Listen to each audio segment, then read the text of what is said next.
Dilansir dari Gelora.co, perseteruan Jokowi Mega sudah bukan rahasia umum lagi. Ini terjadi sejak awal Jokowi menjadi presiden 2014 lalu. Bermula saat Marwarar Sirait akan dilantik oleh Presiden Jokowi menjadi Menpora, mendadak harus dibatalkan. Kabarnya, Marwarar bukan orang yang direkomendasikan sang ketua umum PDIP. Saat ini, Marwarar, tokoh muda yang cukup cerdas ini hampir tidak pernah muncul lagi ke publik. Mengapa? Tentu ini menjadi pertanyaan tersendiri. Perseteruan Jokowi dan Mega terus terjadi oleh faktor kepentingan yang berbeda. Istilah petugas partai tentu mengganggu kewibawaan dan keleluasaan Jokowi sebagai orang nomor satu di Indonesia. Jauh lebih elegan kalau disebut pelayan rakyat, artinya mengemban amanah dari rakyat. Perseteruan Jokowi Mega telah banyak mempengaruhi dinamika perpolitikan di negeri ini.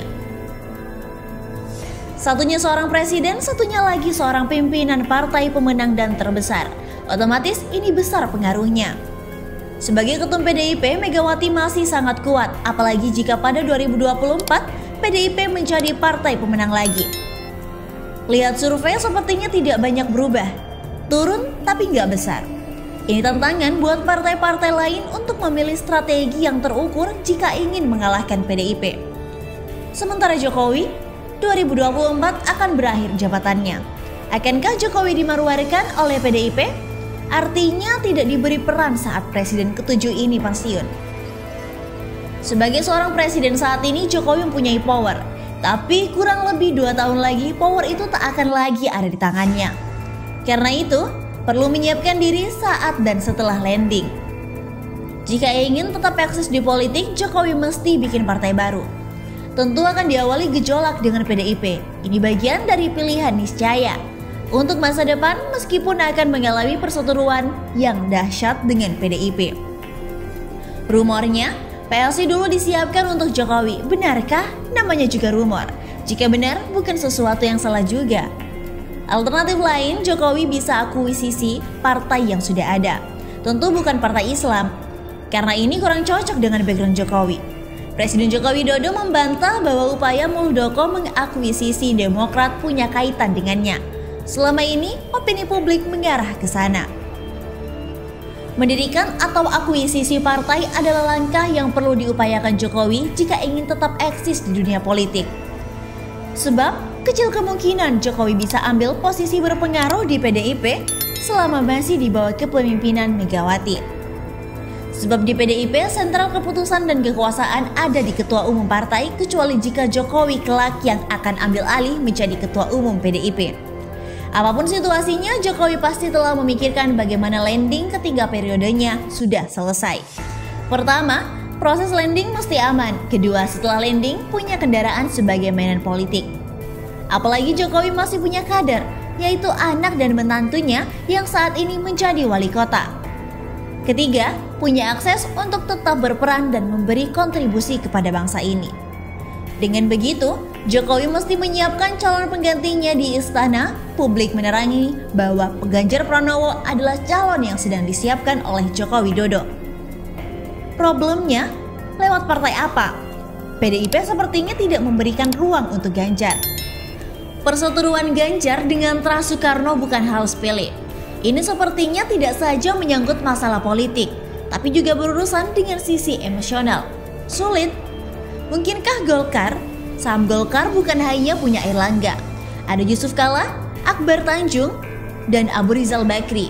Mungkinkah tokoh-tokoh HMI itu akan mengusung Ganjar yang pentolan GMNI? Belum lagi jika Airlangga ingin menjadi orang nomor 1 dan Ganjar diposisikan sebagai cawapresnya.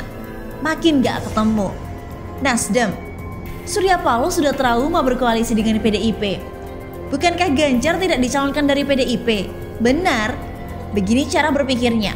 Kalau Ganjar keluar dari PDIP lalu dicalonkan partai lain, misal menang. Dan saat itu jika PDIP jadi partai pemenang, apakah Ganjar nggak kembali ke pangkuan PDIP?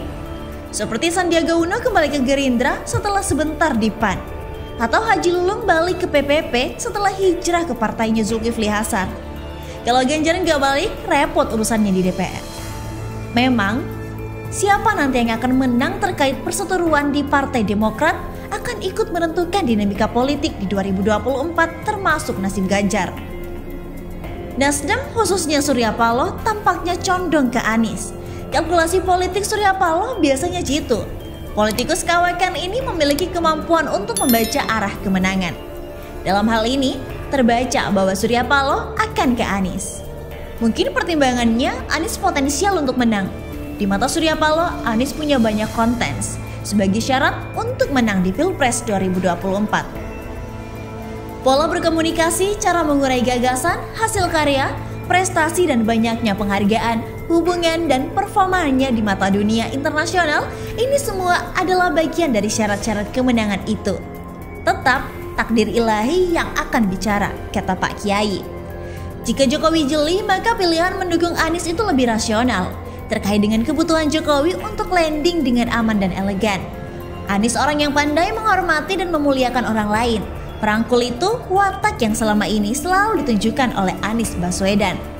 Intinya, mendukung Anies, Jokowi lebih aman dan nyaman ketika landing. Akses tetap dapat dan ruang untuk mengawal karir anak dan menantunya tetap terbuka. Terutama jika Gibran ingin ikut berkompetisi di Pilgub DKI, Jakarta mesti steril dari Anies dengan mendorongnya untuk capres.